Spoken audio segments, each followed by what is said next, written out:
दिल्ली में कोरोना के अभूतपूर्व संकट के बीच ऑक्सीजन की किल्लत तो पहले से ही थी। जो लोग घरों में अपना इलाज करवा रहे थे, घरों में ऑक्सीजन इस्तेमाल कर रहे थे, उनको ऑक्सीजन सिलेंडर तो पहले से ही नहीं मिल रहा था। लेकिन अब जो हालात बने वो इमरजेंसी कहे गए। इमरजेंसी हालात ऑक्सीजन को लेकर बन गए। क्यों? वो इसलिए कि कोरोना के ट्रीटमेंट में जो अस्पताल लगे हुए थे, मरीजों का इलाज कर रहे थे, वहीं पर ये नौबत आ गई कि ऑक्सीजन खत्म होने वाली है और अगर ऑक्सीजन खत्म हो गई तो मरीजों की जान जो है वो खतरे में पड़ सकती है।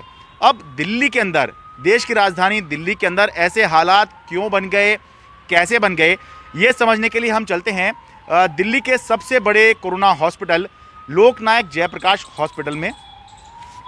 इस हॉस्पिटल के मेडिकल डायरेक्टर को सुनिए और समझिए कि आखिर पहले क्या हालात थे, अब क्या हालात हुए और डिमांड किस तरह से बढ़ती चली गई और उसको किस तरह से अभी संभाला जा रहा है। और हालत ये हो गई है कि जहां कई दिन का स्टॉक हुआ करता था ऑक्सीजन का अस्पतालों के पास में, वो स्थिति अब बदल कर ये हो गई है कि कुछ घंटों की ही ऑक्सीजन अस्पतालों के पास बची हुई है। डॉक्टर सुरेश कुमार हैं, ये मेडिकल डायरेक्टर हैं लोकनायक जयप्रकाश अस्पताल के। इनकी बात सुनिए, आपको सब कुछ क्रिस्टल क्लियर हो जाएगा। जब से ये पीक आया है कोरोना का दिल्ली में, आपने देखा होगा कि पिछले एक हफ्ते से हमारे पास नंबर ऑफ बेड्स है वो बहुत तेज़ी से पूरे फुल हो गए। कोरोना के सारे पेशेंट्स हमारे यहाँ पे 1500 बेड हैं, पूरे के पूरे भरे हुए हैं। और हमारे यहाँ पे पहले ऑक्सीजन का खपत कम था क्योंकि मरीज ही कम थे। अब क्योंकि पूरी तरह से सैचुरेटेड हो गए सारे बेड और जो पेशेंट है वो बहुत सिक आ रहे हैं, 80% सैचुरेशन, 70% ऑक्सीजन सैचुरेशन, तो उनको जो ऑक्सीजन की आवश्यकता है वो बहुत ज़्यादा होती है। 25 लीटर से लेके 50 लीटर ऑक्सीजन एक मरीज को 1 मिनट में चाहिए। अच्छा, तो ये बड़ी क्राइसिस है क्योंकि जो पेशेंट सिक होते हैं उनको या तो हम HFNO पे रखते हैं या वेंटिलेटर पे रखते हैं। अच्छा। या उनको असिस्टेड रेस्पिरेशन देते हैं, तो उसमें ऑक्सीजन की रिक्वायरमेंट है वो कई गुना बढ़ जाती है।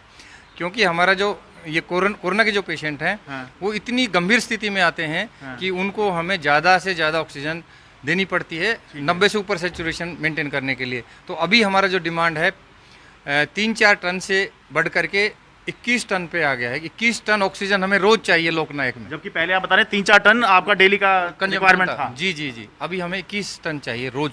तो कल रात को हमें बड़ी परेशानी हुई क्योंकि हमारा ऑक्सीजन का जो टैंकर है वो लेट आया। रात को 3 बजे तक मैं पूरी रात में जागता रहा और 3 बजे तक उसका वेट करते रहे, फ़ोन करते रहे।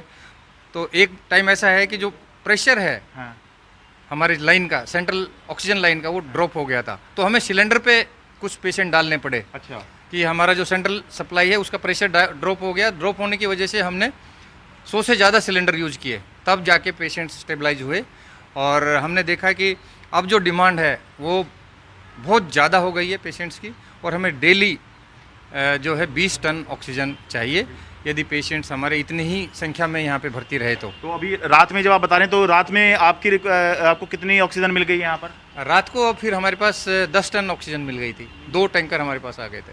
अच्छा, तो मतलब कि 10 टन मिल गई तो इसका मतलब आपकी जितनी रिक्वायरमेंट है उसका आधा ही मिल पाया? जी हाँ, अभी हमें 12 घंटे का बैकअप है, पर आज हमें दिन में 2 टैंकर और आने की संभावना है। अच्छा, आमतौर पर जब तक ये समय नहीं आया था, जब 3-4 टन आप बता रहे हैं कि डेली की खपत थी, तो स्टॉक आप जो है कितना रखा करते थे अपने पास? हमारे पास 1 हफ्ते का स्टॉक होता है आमतौर पे। अच्छा। 1 हफ्ते का स्टॉक होता है, प्लस हमारे पास 1000 से ज़्यादा डी टाइप के सिलेंडर भी हैं, तो वो भी हमारे बैकअप के लिए रहते हैं।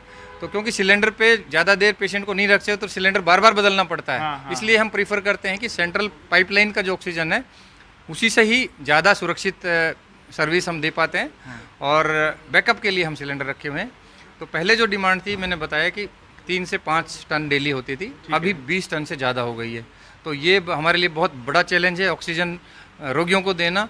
और उनका सैचुरेशन ऊपर रखने के लिए हमें ज़्यादा से ज़्यादा फ्लो रखना पड़ता है। ठीक है, कितना लोड है आपके ऊपर? अगर हम बेड्स की बात करें कि कितने मरीज़ को आप संभाल रहे हैं, जिससे हम समझ सकें कि आपकी रिक्वायरमेंट इतनी ज़्यादा जो अगर हो रही है, ताकि लोग समझ सकें कि ये जो ऑक्सीजन की डिमांड बढ़ी है ये कैसे बढ़ी है। हमारे पास 1500 बेड लोकनायक में है। इसके साथ साथ हमारे पास रोज एवेन्यू स्कूल है, सैनाई बैंकेट हॉल है और गुरु नानक आई सेंटर है। अच्छा। तो हमारे पास 2100 बेड हैं जिनको हम ऑक्सीजन प्रोवाइड करते हैं। 1500 हमारे लोकनायक के, बाकी जो बिल्कुल, हमें रोड के क्रॉस जो बैंकेट हॉल है, रोज एवेन्यू स्कूल है और गुरु नानक आई सेंटर है। निकल CWG साइड में जो बना है सेंटर भी है, वो भी हमारे से अटैच्ड है। हाँ। इसीलिए हमारा जो ऑक्सीजन का खपत है पूरी दिल्ली में सबसे ज़्यादा है। और अभी ये जो है बहुत ज़्यादा क्राइसिस की सिचुएशन है, बहुत संकट की घड़ी है और हमें ऑक्सीजन तो मिनिमम मरीजों की सेवा करने के लिए चाहिए ही चाहिए, क्योंकि जो मरीजों के रिश्तेदार हैं वो डॉक्टरों से नाराज़ होते हैं कि आप ऑक्सीजन ही नहीं प्रोवाइड करें तो क्या आप इलाज करेंगे। तो आपने दिल्ली के एक अस्पताल, दिल्ली के सबसे बड़े कोरोना अस्पताल की कहानी सुन ली। अब पूरी दिल्ली के हालात भी समझ लीजिए। पहले जहां दिल्ली में रोज़ाना करीब 250 मैट्रिक टन ऑक्सीजन की ज़रूरत पड़ती थी, आज वही जो डिमांड है करीब 700 मैट्रिक टन पहुंच गई है ऑक्सीजन की डिमांड। और जो दिल्ली सरकार का कहना है वो ये है कि इसमें से आधी ही सप्लाई उनको मिल पा रही है, इसलिए अस्पतालों में समस्या बनी हुई है। दूसरा, अस्पतालों में जो ऑक्सीजन का स्टॉक रहा करता था पहले, वो 4 से 5 दिन का रहा करता था, लेकिन अब जो है कुछ घंटों का ही स्टॉक अस्पतालों में बचा हुआ है। और तीसरी अहम बात वो ये कि दिल्ली सरकार का अभी ये आकलन है कि अगर हालात यही बने रहे जिस रफ्तार से सब कुछ चल रहा है, तो आज जहां 700 मैट्रिक टन रोज़ाना की ऑक्सीजन की डिमांड दिल्ली के अंदर है, जिसमें से अभी आधी ही पूरी हो पा रही है, वो डिमांड जो है 700 से बढ़कर 30 अप्रैल तक 900 मैट्रिक टन भी जा सकती है। इसलिए ज़रूरी है कि ऑक्सीजन की जो समस्या है इसका जो समाधान केंद्र सरकार जल्दी से जल्दी करे, क्योंकि केंद्र सरकार ही है जो इस समस्या को सुलझा सकती है, क्योंकि केंद्र सरकार ही जो है सभी राज्यों को जो है ऑक्सीजन जो जाती है उसका निपटारा करती है, उसको कंट्रोल करती है। कोई एक राज्य अपनी मर्जी से ऑक्सीजन अपने यहाँ पर रोकने का या फिर लेने का काम नहीं कर सकता। दिल्ली से मैं शरद शर्मा, NDTV इंडिया।